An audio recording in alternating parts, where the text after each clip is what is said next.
अस्सलाम वालेकुम। चैनल खाना पकाना में खुश आमदीद। आज मैं आपके साथ बीफ कोरमा की रेसिपी शेयर कर रही हूँ।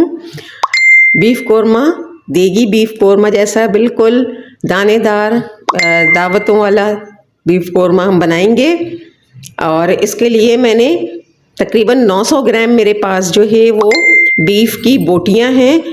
ये देखें, मैंने बड़ी बोटियाँ ली हैं, जैसा कि होता है दावतों में छोटी बड़ी मिक्स ले लेते हैं। ये है, इस तरह की बोटियाँ चाहिए। ये कुछ थोड़ी छोटी भी हैं मेरे पास। ये तो इस तरह से आप छोटी भी ले सकते हैं, लेकिन मैंने दोनों मिक्स ली हैं। तो और इसमें ये बोनलेस है, लेकिन थोड़ा सा मैंने इसमें फैटी लिया है, क्योंकि ये जो फैटी बीफ होता है ये जूसी बनता है, यानी इसकी बोटियां जो हैं वो जूसी होती हैं ज़्यादा पकने के बाद और सॉफ्ट होती हैं। तो इस वजह से मैंने इस तरह का बिल्कुल रूखा गोश्त जो है वो इसमें हम नहीं इस्तेमाल करते, या मैं नहीं इस्तेमाल करती, क्योंकि टेस्ट दोनों का बहुत डिफरेंट होता है। 900 ग्राम मेरे पास जो है वो बीफ की बोटियां हैं। इसके अलावा ये मेरे पास 220 ग्राम तक ये प्याज है, जिसको मैंने बारीक काट लिया है। ये देखें, बहुत बारीक इसको काट लेंगे ताकि इसे फ्राई करें। इसे फ्राई करूंगी और फिर मैं इसे मैश कर लूँगी, ठीक है। इसके अलावा मेरे पास 200 ग्राम दही भी है। दही भी हाफ में पहले इस्तेमाल करूंगी, हाफ में बाद में इस्तेमाल करूंगी। गरम मसाला पाउडर इसके लिए तैयार करेंगे, जिसके लिए मैंने इसमें लौंग, छोटी इलायची, बड़ी इलायची, दालचीनी के टुकड़े और ये काली मिर्च है मेरे पास, और ज़ीरा साबित मैं इसमें डालूंगी। वो स्किप हो गया, मैं डाल लूँगी इसमें ज़ीरा और नमक, और ये जायफल और जावित्री पाउडर तो मेरे पास ऑलरेडी मौजूद है। तो ये पूरा जो गरम मसाला है, ये मैं पहले इसको थोड़ा सा ड्राई रोस्ट करूँगी, लाइट बिल्कुल। उसके बाद मैं इसे ग्राइंड कर लूँगी। इसके अलावा जो मसाले हैं, साबित मसाले, ये इसमें इस्तेमाल होंगे, तमाम गरम मसाले और लौंगे हैं इसमें, और इसके अलावा काली मिर्च है, दालचीनी के टुकड़ा है, दो टुकड़े उसके, 2 तेज़पात हैं, 3 छोटी इलायची है और 2 बड़ी इलायची है। ये साबित मसाला इसमें यूज़ करेंगे। इसके अलावा 1 टेबल स्पून धनिया पाउडर है, 1 टेबल स्पून पिसी लाल मिर्च है, और 1 टेबल स्पून बराबर से हल्दी है, और 1 टीस्पून इसमें पेपरिका पाउडर है। पेपरिका पाउडर ऑप्शनल है, आप डालें या ना डालें, आप पे डिपेंड करता है, क्योंकि ये सिर्फ एक अच्छा सा लुक आने के लिए होता है। इसमें ये तेज़ तो नहीं होती मिर्च, लेकिन ये कि इसको इस तरह के खानों में यूज़ किया जाता है। तो चले आए, बस शुरू करते हैं। अदरक लहसुन का पेस्ट होगा इसके अलावा, और घी में हम इसे पकाएंगे। तो चले आए, इसे शुरू करते हैं। प्याज पहले मैं फ्राई करूँगी। ये देखें, पैन में मैंने 100 ग्राम घी ले लिया है मैंने।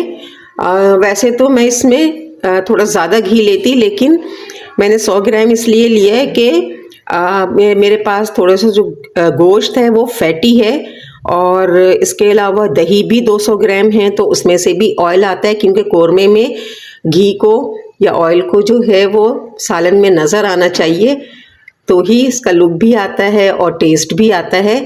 तो बस चलें, घी गर्म हो जाए तो मैं इसमें प्याज डाल दूँगी।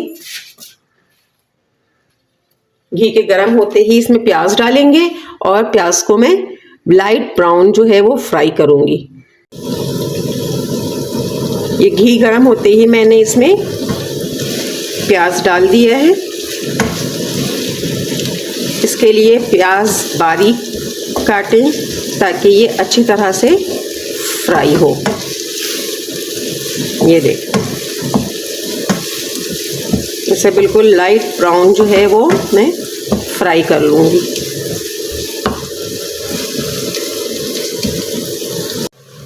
ये देखें, प्याज तकरीबन ब्राउन हो चुका है। अब मैं इसे निकाल लूँगी और बाद में इसे मैश करूँगी और फिर डालूँगी। तकरीबन लाइट ब्राउन है, इसे मैं इसी वक्त निकालूंगी। प्याज मैंने निकाल लिया है। अब मैं इसमें गोश्त की जो बोटियां हैं वो डाल दूंगी।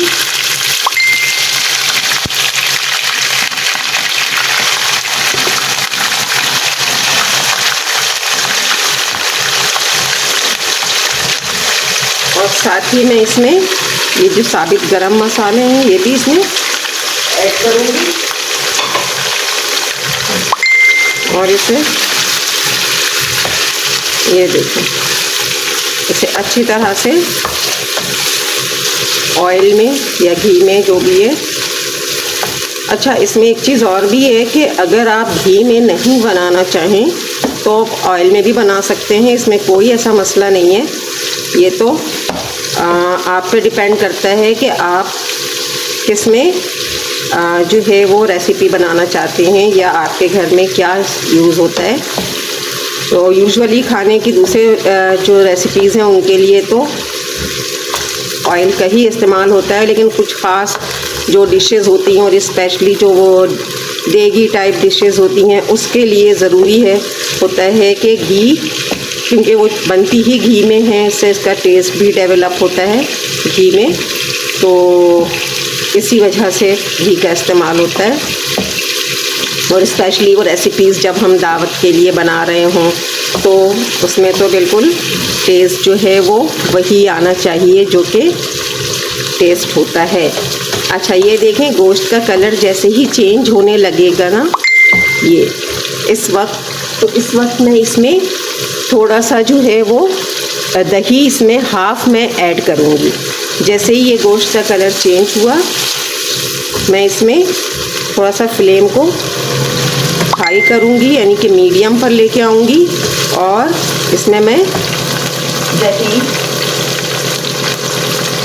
हाफ दही मैं इसमें ऐड कर दूँगी और थोड़ा सा मैं इसे दही में भूनूँगी।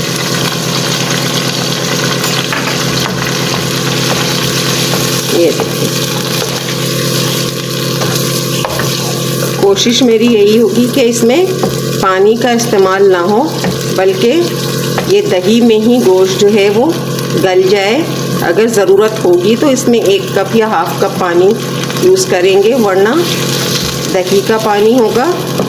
अदरक लहसुन इसमें अभी ऐड करूँगी मैं पेस्ट, और दही को अच्छी तरह से इसमें मिक्स कर लूँ।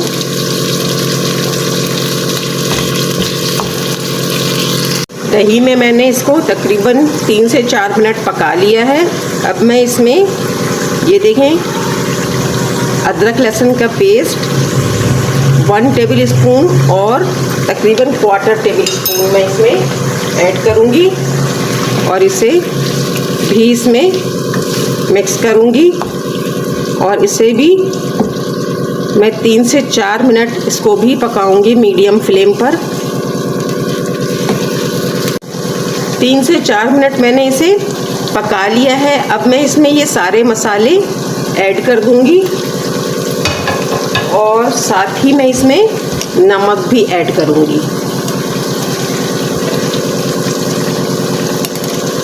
उसके बाद मैं इसे अच्छी तरह से मिक्स कर लूंगी इसी में। ये देखिए, मसाले को अच्छी तरह से इसमें मिक्स कर लें। गरम मसाला पाउडर वो तो बाद में ऐड करना है इसमें, और जो फ्राई प्याज है वो ये देखिए।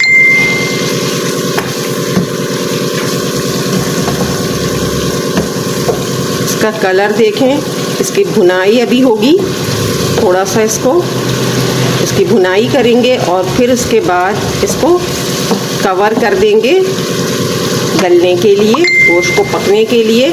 अगर कुकर में आप पकाते हैं तब तो बहुत आप जल्दी इसको पका लेंगे और इसमें पानी की बिल्कुल भी ज़रूरत नहीं होती, लेकिन मैं चूँकि इसको पैन में बना रही हूँ तो इसके लिए मुझे 1 से 1.5 कप पानी की ज़रूरत होगी। ये देखिए, थोड़ा सा इसे मैं 3-4 मिनट इसकी भुनाई करूँगी और फिर इसे मैं कवर करूँगी।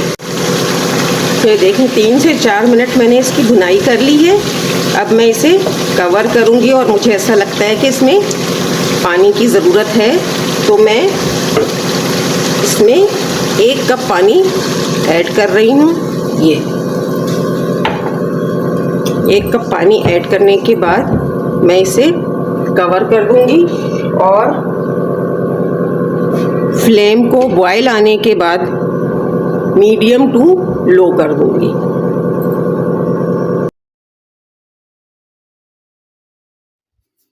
लो फ्लेम पर मैंने इसे तकरीबन 45 मिनट से 50 मिनट तक इसे रख दिया था।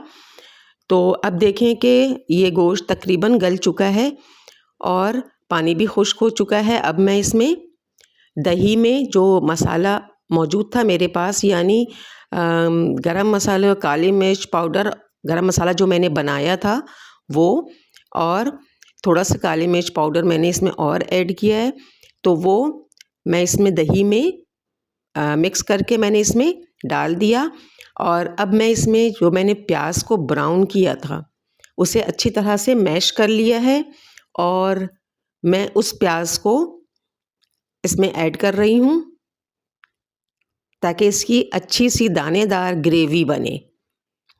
ये देखें कितना ज़बरदस्त सा कलर भी आ रहा है। और अब मैं जब इसे दम पे रखूँगी तो इसकी जो ग्रेवी है वो थिक हो जाएगी और साथ ही इसमें जो इसका टेक्सचर आएगा वो दानेदार सा इसका टेक्सचर आएगा। तो बस इसे कवर करके मैं अब रख रही हूँ। 5 से 7 मिनट के लिए मैं इसको रख रही हूँ कि ये जो प्याज है वो बिल्कुल इसमें अच्छी तरह से सॉफ्ट हो जाए। इसके बाद इसमें नमक, थोड़ा सा नमक इसमें चाहिए जो कि मैंने डाल दिया है, और साथ ही 1 टेबल स्पून जो है वो इसमें केवड़ा वो इसमें ऐड कर दें ताकि इसकी खुशबू बहुत अच्छी सी आ जाए। तो ये लीजिए, ये कोरमा तैयार है, बिल्कुल बीफ कोरमा दानेदार, बहुत ज़बरदस्त टेस्टी, गर्म नान के साथ बहुत ज़बरदस्त लगता है ये कोरमा। और बिल्कुल देगी कोरमा की खुशबू इसमें आती है, टेक्सचर इसका बिल्कुल दानेदार होता है। तो ट्राई ज़रूर कीजिएगा। मेरे चैनल को लाइक और सब्सक्राइब कर दीजिएगा, बेल आइकन को प्रेस कर दीजिए ताकि मेरी आने वाली वीडियोस आपको मिलती रहें। अपना बहुत ख्याल रखिएगा, दुआओं में याद रखिएगा। अल्लाह हाफिज़।